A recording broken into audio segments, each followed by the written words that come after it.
Good morning, everyone. Welcome to this webinar. My name is Teriluz Andreu, and I am the lead partner with Excellent in the US.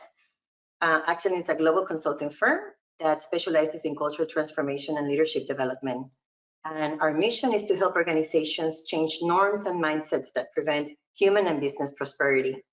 We are also the proud sponsors of the fellowship, a 4-day organizational masterclass that focuses all on culture, and it will take place in Santa Fe, New Mexico, November 6th through the 9th. I hope you can join us. And at the end of this webinar, we'll have the president of Kaleidoscope, the driving force behind the fellowship, joining us and telling us a little bit about the fellowship. And I am very excited about our conversation today because actually we have two of the guest speakers that are going to be joining us at the fellowship in November. And we'll be talking about how to accomplish culture change at scale. Many times we talk about culture and we talk about culture transformation, but we don't get into the nuts and bolts on how do we make it happen, and especially how do we make it happen in a large organization. So today we'll be talking to two culture experts that we will be exploring together how do we redesign the employee experience with a cultural lens, and how do we identify blind spots and navigate the ups and downs of the culture building journey. And for this, we have invited two amazing culture practitioners that, again, will be joining us in November during the fellowship event.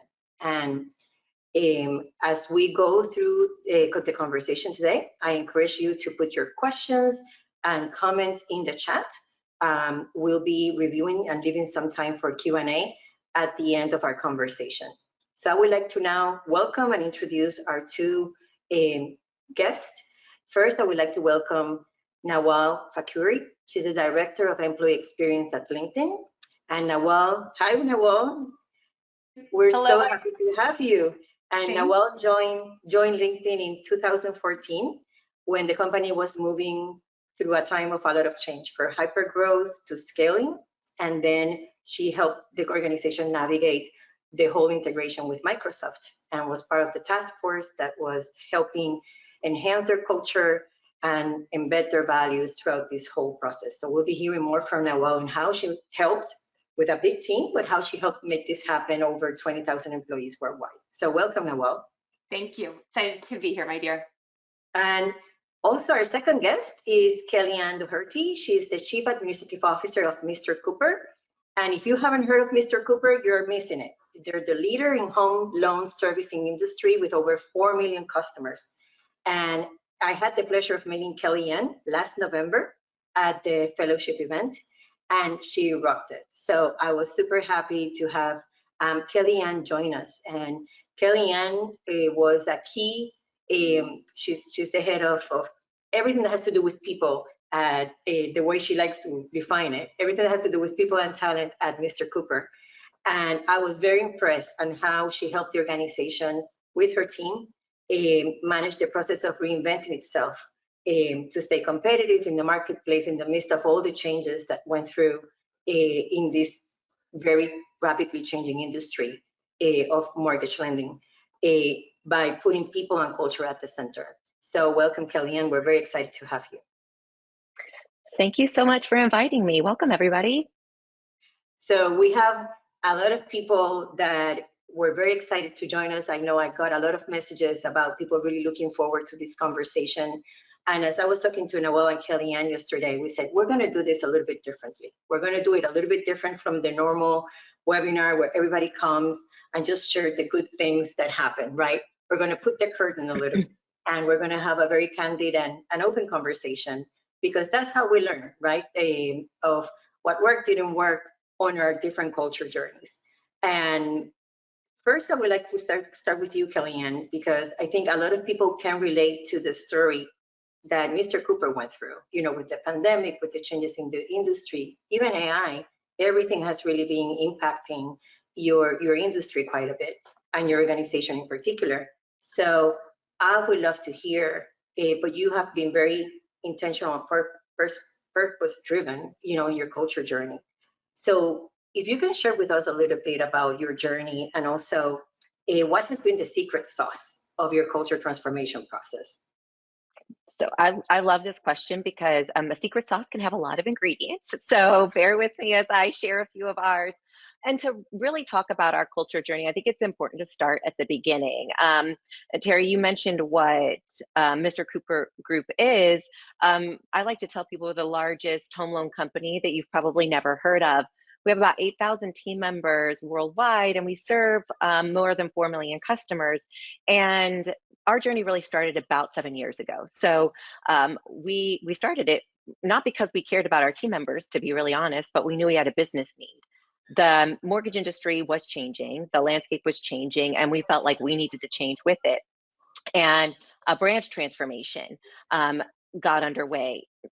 And one of the things that we discovered early on in that transformation was that we were never going to be able to transform a customer experience without transforming the team member experience. So that's actually what started the journey for us. For the next 2 years, we really focused on the team member experience. And we did that before we ever changed the brand for our customers.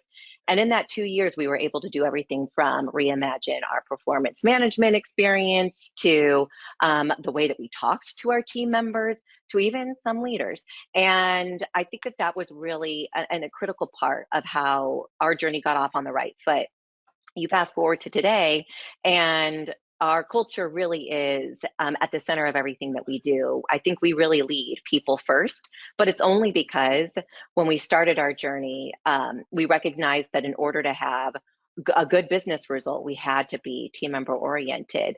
And there's a few things that I think helped us to get there, and really putting our team members first. And that's listening. So, you'll hear this from me a lot today. It's the old adage, God gave you one mouth and 2 ears for a reason. I think that the same is true when you're thinking about the employee experience or really any relationship with a person. It's critical to understand where they're at and what it is that they need, and lead from what I say is the bottom up. Start with your employees, understand what it is that's driving them, what it is that they feel like they need, because it could be different for every organization, and then adjust your direction as a result of that. And then the second thing I would say that's really critical is time. I talked about starting our journey 7 years ago. We're still on that journey.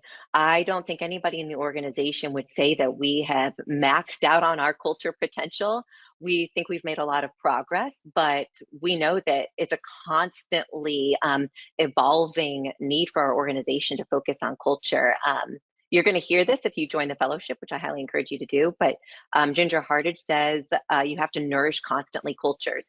And I think that that's true. So when you begin your culture journey, know it's going to take time to see results, and then know even once you've received those results, you have to constantly nourish that culture. Yeah, that's great, Kellyanne. So I think a question to that I have is, how do you enable listening, real listening, across 8,000 employees? How did you make that happen? So there's a few ways that we do that, and it's I think that there's both kind of the qualitative and quantitative listening that we think is really important. So in our journey, about 5 years ago, we started our Great Place to Work culture surveys. There's a lot of great culture survey mechanisms out there. Great Place to Work was the one that we chose. And we listen very actively to what that survey says to us annually, but then also what it says to us through pulse surveys. And we've been really happy to see the results of that. We've had a lot of increase in our scores over time. That's one piece. I think equally important is the qualitative listening. So we do a ton of focus groups, and we do that frequently and regularly throughout the year. And it's always done, I think, just as a part of our regular cultural assessments, but also when key decisions need to be made. A good example of that would be in how we reimagined the way that we were going to work throughout the pandemic and coming out of the pandemic. We employed a firm that came in and helped us listen to our team members, see what they needed. And then I continue to do personally ongoing focus groups with our team members across the organization to make sure that we're constantly adapting our work model. And that, I think, has been extremely valuable, because when you start to break down the experience, you get the numbers and then you get the actual feedback, and it gives you good direction for where you need to go. And the key to listening, though, is being able to act and then demonstrate that good things have come from people giving you that feedback. We like to say we act, we listen, we act on it, and then we tell people that we acted on their feedback. And I think that in doing that frequently over time, the past several years, people have built a lot of trust in us. They believe their feedback matters, and therefore we're more likely to get more of it. So a good example of that would be in the Great Place to Work survey. One of the things we're proudest of is our participation rate. We got 87% participation in our annual survey, which is a really high number if you do this regularly. Yeah. And all that tells me is that people believe that we're going to hear them and that we're going to do something about it. And so that's a critical part of listening is the action on the backside of that. Great, that's great, Kellyanne. And there's a lot to unpack there, so we're going to go there. But yeah. I want to ask Noelle the same question, because I think it's for Kellyanne, it's listening and time and acknowledging the time. So Noelle, for you, if you can tell us a little bit about the journey, just for context, about that you've been going through at LinkedIn, and also kind of what has been for you, the secret sauce. Absolutely. So LinkedIn is now 20,000 employees spread across 35 different offices and fully in a hybrid model where we trust you to do your best work. So understanding how can we make sure that our culture stays strong and core, but also very consistent, has been this big focus for us over the last 3.5 years. But to kind of start with where we are now, to go a little bit backwards, like Terry said a bit in the intro, I joined at an interesting time where I was going through the second phase of LinkedIn's hypergrowth when I joined. So there was all this hiring going on, and we started to look at the employee life cycle, and we really paused to figure out how can we ensure that our culture is showing up in a strong, consistent, authentic way in every stage of the employee life cycle. So around the time I joined, part of my role was to reimagine our onboarding experience and that first impression we set on what it means to be part of our culture. We then started to redesign our manager experience for our new people managers, and how do you lead through our culture and values and be that role model for your teams. And then we started to look at everything from employee voice surveys and beyond. And this wasn't just my team, but our HR function as a whole. So we went through that hypergrowth, we went through that scale, but what was really interesting was actually for me, when I look at the last 9 years I've been at LinkedIn, it wasn't even something as big as going through an acquisition by Microsoft and figure out this large, massive company just acquired us. How do we hold on to our culture? That was actually pretty easy for us because people felt so strongly about it. What was really interesting was going through the massive inflection point of the pandemic. Because like many of your companies, maybe, we went through an insane amount of growth. 40% of our employee population was hired in those 2 years of the peak pandemic when all of us were working from home for the most part. Wow. So we had this huge spike in employees who had never walked into an office or experienced our culture in the ways that we really previously leaned on. And so going through that, in around 2021, our CEO Ryan started to look at what he felt our employees and our culture needed. And it was actually a refresh, which I think when he told even me and maybe a lot of other people who are close to culture, our immediate reaction was you cannot touch our culture. It's perfect, it's great. And I think we all felt like it was so precious. To Kellyanne's point, we forgot the whole purpose of culture is that it's designed to evolve and to enhance over time. But our CEO was so clear that he felt like there were these small improvements and enhancements that could be made to set us up for the next several years in this future of work. And so we went through this really interesting, detailed process where, to Kellyanne's point, we really focused on time. So for about an entire year, our leadership team and a few members of our employee experience and culture team really dug into what is our culture actually like. We know our values, we know what our culture is meant to be, but how is it actually being experienced right now? And how are we experiencing it through the different personas, whether you are brand new to the company and you joined during the pandemic, whether you've had a 50-50 experience and half of your experience was in an office, half of it was virtual, or maybe something like me who's holding on to the old experience of fully being in an office for the most part. And so we started to basically do all these focus groups with our executive leaders, with our VP Plus community, with these different personas. And what we ended up finding is that while our culture is still really strong, and while it's still what people want to make sure is guiding us and continues to be our North Star, we aren't citing it with clarity and consistency across the organization. Okay. So we started to look at like, where does our culture need to be enhanced and evolved? And we found that there were key values that really needed to change, and some that were actually really precious to employees. So to get into the secret sauce of how we made sure that we could make this enhancement possible across 20,000 people, I like to think that our secret sauce, I like, Kellyanne, that you had two that were core to you. For me, I have two as well. And I'd say it was our programming and our people. The programming piece is something that's always existed at LinkedIn. Like, we've always had culture programming, but we implemented something new when we knew that we were going to share that we were enhancing our culture and values and trying to scale it. What we did was we started an initiative called Reconnect, which was this intentional moment to create year-long programming that allowed us to do what we hadn't really done well in a while, which is reconnect to who we are, what we do, and how we do it. Reconnect to not just each other, but our vision and our mission and our sense of purpose and how we get work done, specifically through our culture and values. So we set up this small Reconnect team that really served almost as like these culture connectors and conduits that helped look at the entire employee life cycle and created new programming, but also looked at, with these new culture and values that we were implementing, how can we ensure that it showed up across the employee life cycle all over again? So that way employees started to see the change and feel the change, but it also didn't feel like a big change. It felt like a natural evolution and enhancement to our culture. Got it. So the programming piece being year-long and having a team that was really dedicated to that work, but wasn't responsible for all things culture, was really helpful. But the people side equally was really important. So we have 35 offices, like I mentioned, and then employees who are working from home all over the world. So to make sure that we could get at a local level from that global conversation to a local experience, we for many years have had a program that we call Culture Champions, which is a few key individuals that exist in every location as well as a remote community. And we basically, as an employee experience team, use them as an extension of us, knowing that we're not always going to be able to add more headcount to the HR side of the house. So these are individuals in sales and marketing and engineering, and they've raised their hand to say, whatever you need on the culture front, I'm ready to jump in and deliver at a local level.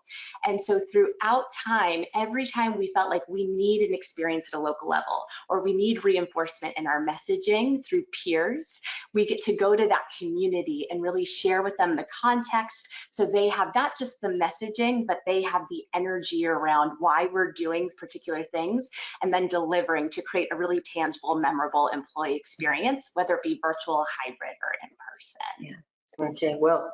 So I just have to, because Noelle said so many amazing things, but there's a couple of elements in what she shared that I think are really tangible for those that are tuning in.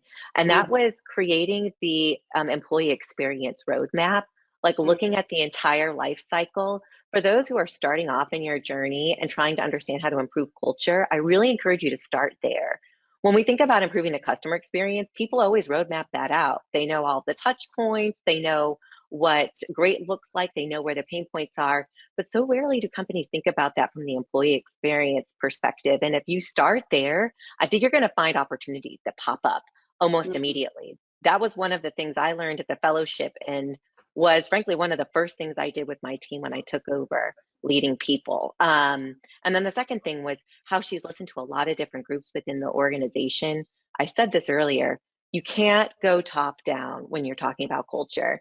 What executives and leaders experience is completely different than what others experience. And if you really want to see transformation happen, you're going to have to go to the masses and really help them to let you lead from their perspective. So I love what you shared, Noelle. I think that obviously LinkedIn is best in class, but that's, I think, a couple of things that are super tangible for those listening that they could adopt pretty quickly. Yeah, Kellyanne, that's a great summary. And actually that point that you mentioned about how different, and Noelle mentioned it too, that there's different groups that experience the culture in different ways, right? We've done a lot of cultural assessments over the years, And it's super interesting to see how senior, for example, even something as simple as senior leaders versus frontline employees, and how the culture, there's different pictures even as you go through different levels. So if you only talk to executives and do like interviews with executives, for example, just to kind of get their insights on culture, and you don't talk to anyone else, you're going to have a view of culture, which is valid, but it's just from a very particular group, right?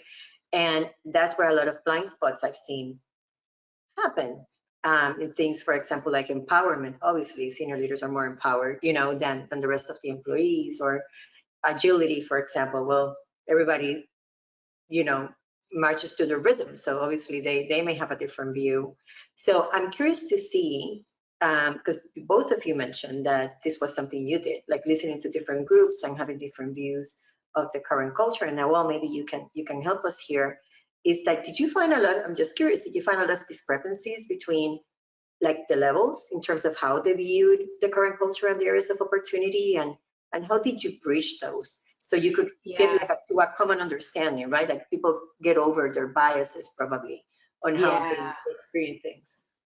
I would say there was a natural amount, definitely. Like I think especially 20,000 people all being in distributed places, like we were using, similar Kellyanne to what you were saying, we were using surveys pretty frequently, about once a quarter, to understand like how are you doing first and foremost, and then understanding how to evaluate questions on your manager, on the culture, but also like what are the patterns and the habits that would allow you to do your best work. And so like all of that was really helpful in kind of understanding like the functionality of how work got done. But interestingly, something that we implemented a few years ago that's really helped us start to like close the gap a bit more on perception has been specifically a culture survey, where we're strictly asking questions related to you evaluating our company culture. And so we were doing this about 2 times a year. The questions were very much the same each time, so we could see if we were going up or down in any particular way. And it was actually really simple. Like we started by asking, does LinkedIn have a great culture? Or people could rate on scale 1 to 5. We then would ask, do you understand how our culture and values apply to you in your role? Which is a question that I personally really liked, because it was an opportunity as a leader to understand like, man, I have to spend more time actually providing context and giving the why and connecting the dots. Because our culture is why people join and it's why people stay, but it's made up of so many little experiences that become the sum of your employee experience, that understanding even the note of like context providing and connecting the dots was great. But then the rest of it is really just saying, I see X value demonstrated at work. So I see diversity, inclusion, and belonging being demonstrated at work. I see acting as one LinkedIn demonstrated at work. I see dreaming big, getting things done, and having fun demonstrated at work. And what was powerful was like getting a rating, but what's better is that like we create an open comment box section under each of those questions where we ask them to share, whether it's positive or negative, why they aren't seeing it. And we just did our last culture survey a few weeks ago. We just got the results, and I haven't even been able to dig into them with my extended team, but we actually had 32,000 comments from people, which is like probably not all great news, but it's going to be very telling in terms of like what people are experiencing. And I think the helpful thing with that is that like you actually can start to see like the true signals versus what just feels like noise on the day-to-day, where you're not really sure how to always synthesize the amount of information that you're hearing. So that's been really helpful for us. To then like take it to the leaders and allow them to spend time with it to see if it matches their perception as well, to get to the gap piece. All right, so for you then, it hasn't been like a one-time shot, like you follow up with it, get feedback, and then continue to have those ongoing conversations with your leaders, it seems. Yeah, and like Kellyanne said, you have to do it at all levels. So essentially like all our executive leadership team, they will look at every single comment that they see, not just for their org, but across the board. And they'll have heavy discussion around it. And then we think about like, now how do we get it through every level of the organization? So at every all hands for an org, they'll go through the survey results. Managers will get their own cut and they can spend some time with the survey results. But then beyond that, we even try and get to managers. Like we have a monthly manager meeting where we bring all managers together And that's also an opportunity where we share it. But something that our talent development team has started to do, which I love, is that they'll have like a member of our talent development team say, like, here's a gap that we're seeing, managers, and let's do like a quick exercise on how you could solve for that, or do a reflection exercise or a quick tool or exercise you could do with your team. So it starts to feel like more practical, because managers don't have all the answers or the tools, and there's so much going on, but they're also the most critical piece to that culture transformation. Yeah. So I have a question based on what you say, Noel, on that manager part, because when we talk about culture transformation, and Kellyanne and I talked with the fellows last year about this, that the way you can transform culture, both of you have mentioned it, right? It's through programs, like everything that you mentioned about onboarding, how do we do our learning and development processes, performance management, and also how you get the work done, right? Then the other one is symbols, like what are the powerful symbols that we have, or tell people, right, about what's valued and not here. And then the third one is behaviors, which I think, my experience, are the hardest ones to change, because it's up to every person to change, right? You make the invitation, you give them the tools, you create the space, but at the end of the day, it's an individual decision on whether, you want to change.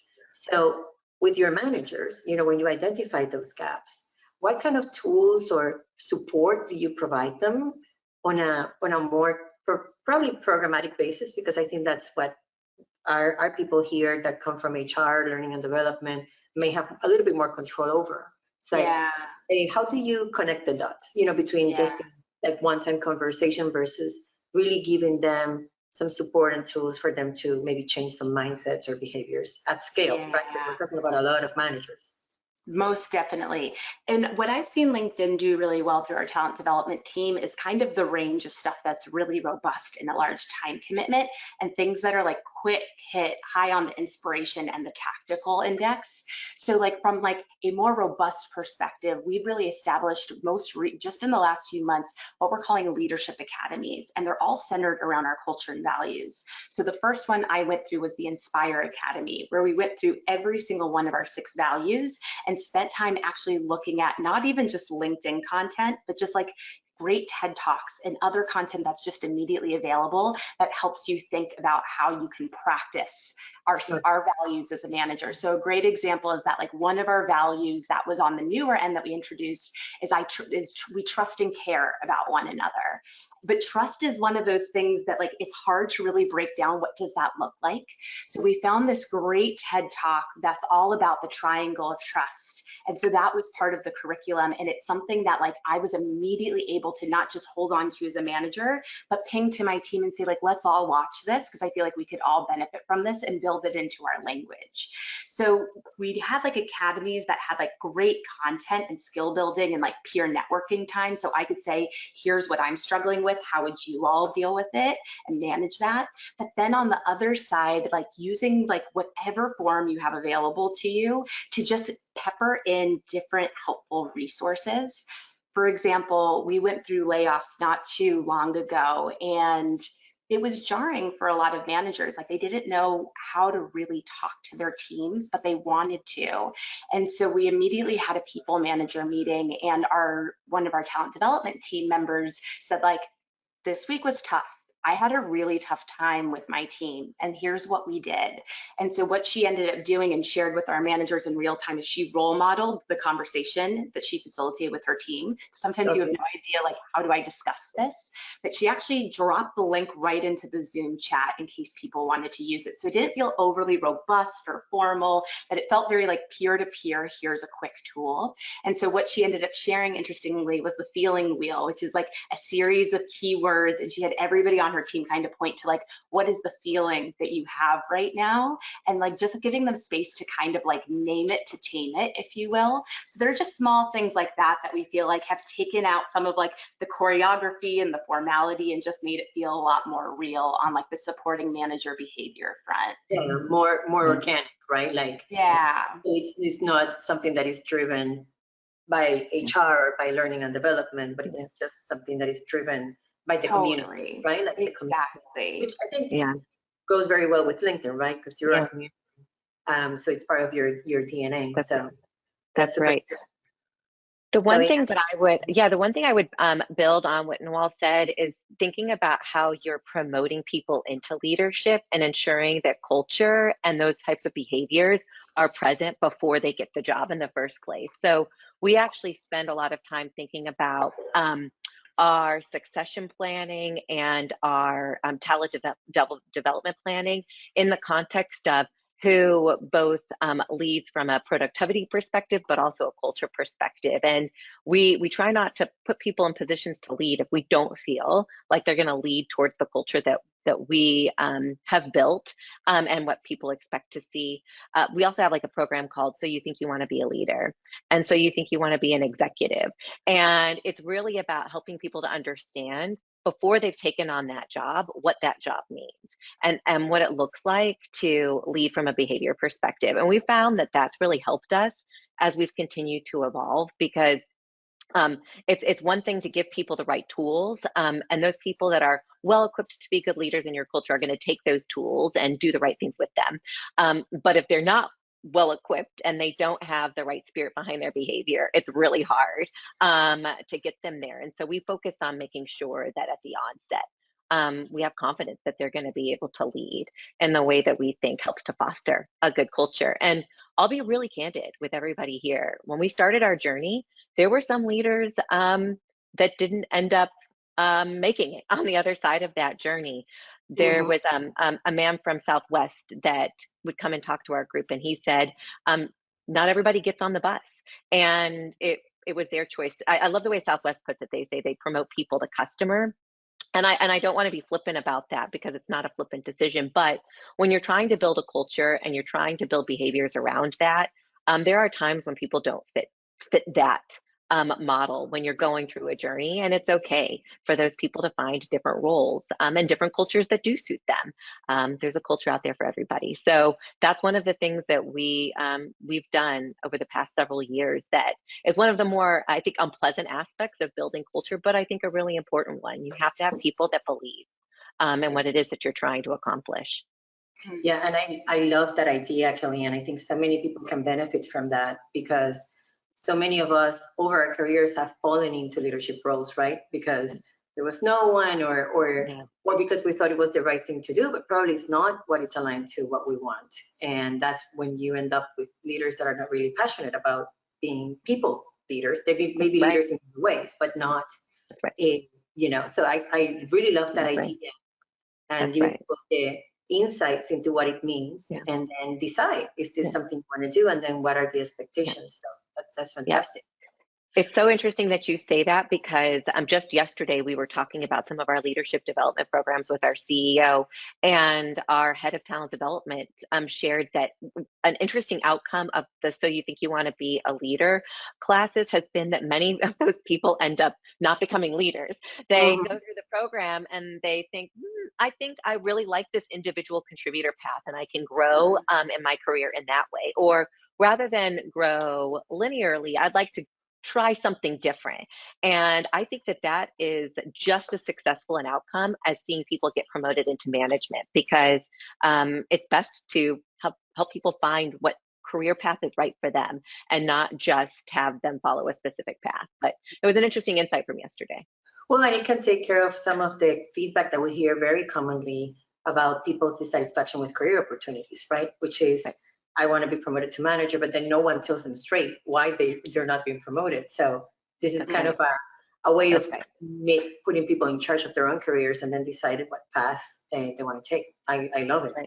I think actually a lot of our people joining, I think that's a kind of a best practice. So I know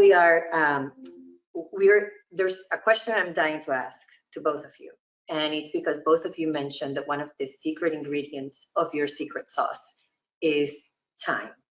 And we live in a world in which everybody's expected to happen overnight, right? And I know I get a lot of questions. The other day I was talking to a president of a company, and we were talking about the culture journey that they need to go through. It's a pretty big transformation. It's an organization that has been in existence for 20 years, have a very strong culture, and they want to change to be more agile and more customer oriented.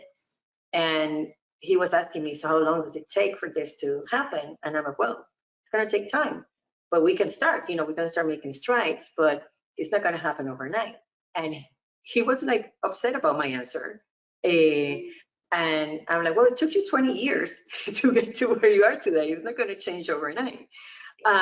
So, what I'm seeing in my experience is that sometimes these culture journeys start with a lot of buy-in and a lot of energy because there's a compelling business case or someone driving this at the right level.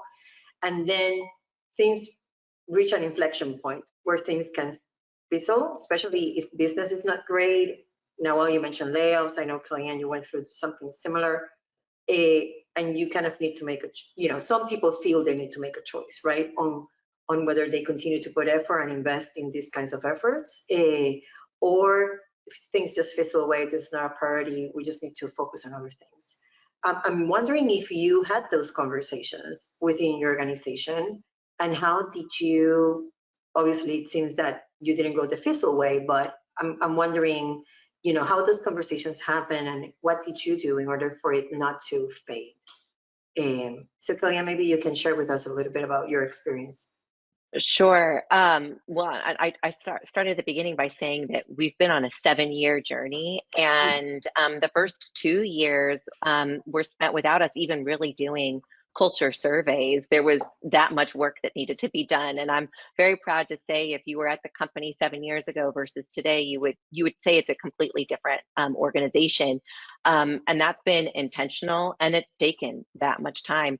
We started by saying you can't turn up an aircraft carrier overnight. And that's the way that you have to think about culture. It's incremental changes over time. And I think about it from a trust building perspective. I've got to go check out that TED Talk, Nawal, because I'd really love to share that with people, because I do think that at the foundation of a great culture is always trust, and trust is built over time.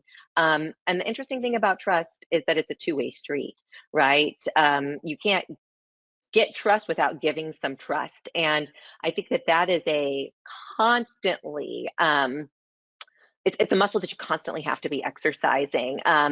It's not a one and done. And so for us, recognizing from the very beginning that it was going to take time, I think has really helped from an entire executive leadership team perspective, because my leaders are impatient, just like every other executive leader is. And so that's one thing. The second thing that I would say is, one thing we focused on is celebrating our successes, and demonstrating along the way the proof points that the journey has been working, and that there's reasons to continue to invest in it. And at the end of the day, I think that's really ultimately been what's helped us to kind of keep that momentum up.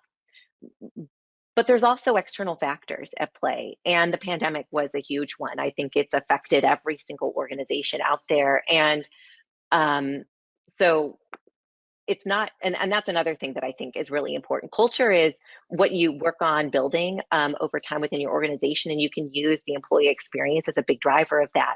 But culture is also impacted by external influences. And so when you think about the time that it takes, you're also going to have bumps along the road, whether that's an internal bump or an external one. And I would look at both the pandemic and even what happened with George Floyd. And I think the kickoff of a renewed focus on diversity, equity, inclusion as a really big crystallizing moment for organizations, and thinking through how they were going to navigate culture with new dynamics at play. And so for us, when I think about time, it's not just the point A to point Z, but also navigating how different factors influence the way that we need to think about it. And we've talked about it being a journey. It really is a journey because of those things. So for me, time is not linear. It's a zigzag all over the place. And we've had to use those different crystallizing moments in time to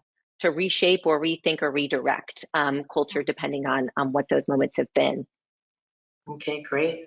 And now, what about you? Did you have any kind of, let's just say, tough conversations or challenging conversations about, is this working, not? How do we move forward? It's interesting because I think with our LinkedIn leadership, the commitment to time was not necessarily an issue because they're like, we're in it from the long haul. Like we established our culture and values in like 2008. They served us really well till probably like 2000 or 2021. So like there was always this like investment, and we're going to spend time and we're going to do it right.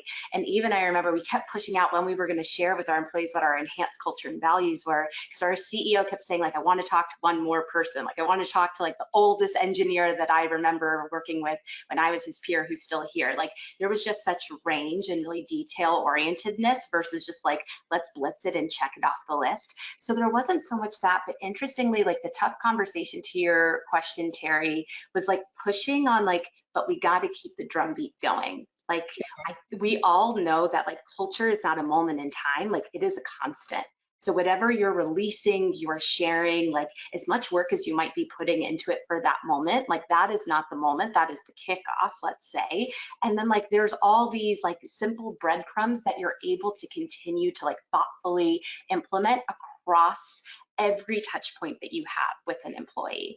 Like, and it's everything from like the offer letter that we send, we incorporate our culture and values and language all throughout it. So you feel like you're understanding LinkedIn speak before you join. And when we enhance our culture and values, we touched that up. We touched up onboarding. But like those are big things that maybe you only go through once, but we started to look at like any emails that were sent from leadership. We had to like look at like our company all hands and say like, we're not using these words. Like when we share like something that we're doing on the product side or the end side or the sales side, like then let's add in like the context of like how our culture and values showed up so people can start connecting the dots. And I think that's where we had to do the most pressing, to be honest, is making sure that like somebody was always speaking in an authentic way to our culture and values, and that context is king. So you don't just say the word, but you share the why and the how behind it. So that way individuals can start to connect the dots on how decisions are made and then how behaviors are formed. So that way what gets rewarded ends up getting repeated in one-on-ones, in team meetings, and then these larger, more visible, like all hands, for example. So pressing for that drumbeat was something that we had to like really push on to make sure there was time and space for, without over-indexing on it where it felt forced. Yeah, the way I describe it, Noel, many times for my clients is, it's like when you define that culture that you want, or those values, it's like making sure that you put on a pair of glasses and everything you do and everything you say, you filter it through it, right? Yeah. Because that's the best, kind of the best way of making sure then that we're being coherent and we're not. I think where many times we fail is that we become like what I call a schizophrenic organization. We say one thing, but unconsciously we may do other things, or or we may design a process that is super efficient, but is not aligned to the culture that we want, right? So it's super efficient, for example, in controlling costs, but doesn't really empower people to make decisions. And then, and people are doing it from meaning well, right? Where they want to create something that is very efficient, but it just doesn't reinforce that, for example, sense of empowerment that you need for an agile organization. So it's those schizophrenic situations. So I think putting on those lenses and making sure everybody shares the same drumbeat, to your point, can really make a big difference. So Terry, you just said something, and I feel like because you promised the group up front that we would really get behind the curtain, when you talked about those trade-offs, I think that's when culture really is that rubber hits the road moment. And when I think about our toughest moments, it's not been the constant dedication to culture. It's been the moments I talked about before, those crystallizing moments in time in which it would be easy to revert back to an old way of doing things, the pandemic. And then coming out of the pandemic, we've seen a lot of companies revert back to a mandatory in office, even 5 days a week. We decided we wanted to be a culture based on trust. And so we're going to continue to trust our people and trust our leaders to come up with a schedule that works for them. And that's not been an easy conversation to have. And so to be really candid with the group that's on the call today, there are going to be moments in time in which you feel like you need to defend your culture or defend your employee experience based on the things that you've said your culture should be built on. And not every executive is going to see it the right, or see it not the right way. Every way is right, but see it the same way. And so while it hasn't been necessarily an issue of time for us and that dedication, it's been okay, this big thing has happened. How are we as a company going to respond to it? And are we truly going to lead people first? Or are we going to lead with a different business decision in mind? And those are the tough conversations. And the only thing that I've been able to use really in navigating those moments is active listening, using both qualitative and quantitative data to help to tell the story of the team member experience, and then be relentless in my own advocacy for team members. I think all of you that are on the call, you all have an opportunity to be the voice for people who don't necessarily have a voice at those leadership tables. And that's something I've taken on as a personal cause, but I think every organization needs. And so it's not always easy, but it's always worth it. Yeah, and Kellyanne, you know, last year when we were at the fellowship, that was actually one of the, I think, our closing exercise was to really think about what are the tough conversations people work, you know, throughout the 4 days on their culture journey, and what will be potentially with all the great ideas that were shared by all the speakers, and also that they learn from their peers, because that's one of the key things about the fellowship is that everybody, it's one of those few spaces where people are really truly focused on culture, right? So we all speak the same language kind of and have the same intention. We may be in different points of the journey, but we're all there with the same kind of intention, which is not something that you find very commonly. But one of our closing exercise was to think about, I know some people looked at me very, you know, a little bit weird when I put this as an exercise, was to say, what are the tough conversations that you need to have when you get back home? So when you get back into your office on Monday, and you're meeting with your leaders to talk about all the great things you learn and kind of the things you identify that are the shifts that you still need to make, or maybe you already understand what those shifts are, but you are being a little bit stuck. What are the tough conversations that need to happen? Why are you not having them? Because you know you need to have them. So why are you not having them? And some people felt a little bit uncomfortable, I would say, about kind of going into that space, but I think it's the right space to go, to Kellyanne's point. So Nawal, we have I want to leave 5 minutes for us to get a couple of questions that we got on the question chat, and if people have any additional questions, please put them on the chat. But Nawal, we'd love to hear from you, kind of succinctly, what are the tough conversations that you were having at LinkedIn at some of these inflection points that we talked about? So I think that the biggest ones right now, I think our culture survey data is going to tell us a lot around how people are feeling. And they're coming. They're coming. They're coming in, and they're coming in hot. Yeah, exactly. So I think what happens next is going to be really interesting in terms of how we truly take a look at how people are really, really feeling, specifically about our culture, nothing else in between, and then figure out what we need to address through programming as well as, of course, people at the same time. So I think that is going to lead to some really specific discussions. I think that, you know, like we had like this big high after we enhanced our culture and values, and then as soon as layoffs really came through, there was a dip. And then we tried again, and then there was another dip, and we just haven't really gotten back to where like the energy and the morale feels like it needs to be where it is. And as an employee experience team, we're ready to do something very different to figure out what is the right short-term moment, but also long-term game plan for that morale boost to get back to where we are. And I think that data will hopefully give us some clues on where to spend our time that like has both like style to it, so it feels like exciting and fresh and connects to people's why and purpose, but the substance that really gets to the root of like building a long-term culture that will be strong through the good times, but also will carry you through the tougher times as well. So it's coming, I think. Okay, so that's going to be very interesting. We need to have like a part 2 of this. The part 2, the reunion. Because we haven't even scratched the surface on the employee experience piece, which I think it's very important. And a lot of I know a lot of my clients struggle with how to make that connection, but we're not going to have time to explore that today more in depth. I think we touch on it, but there's so much more to discuss. And I know that's going to be one of our big themes that we're going to be covering at the fellowship, and actually going in depth into some of those experiences with you, Nawal, and Kellyanne, and some of the other great speakers that we're going to have.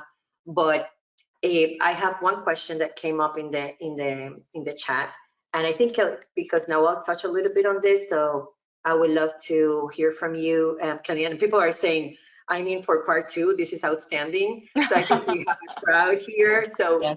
I'm gonna have the open invitation for you, Nawal and Kellyanne, part 2. But Nawal touched on her culture survey and the questions that she found very helpful. Kellyanne, I know you have done different kind of listening exercises, so it doesn't have to be a culture survey specifically, but is there any particular powerful question that you really love that have given you good insights into how people are perceiving the culture? That's one of our people are asking. So I'm wondering if you have anything in top of mind for you. That's such a great question, and I don't know that people are going to love my answer, and because it changes. Every time we do a survey, there's always something different that we're looking at. So I think what I would actually say is it's the way that we look at data that really helps to inform our decision.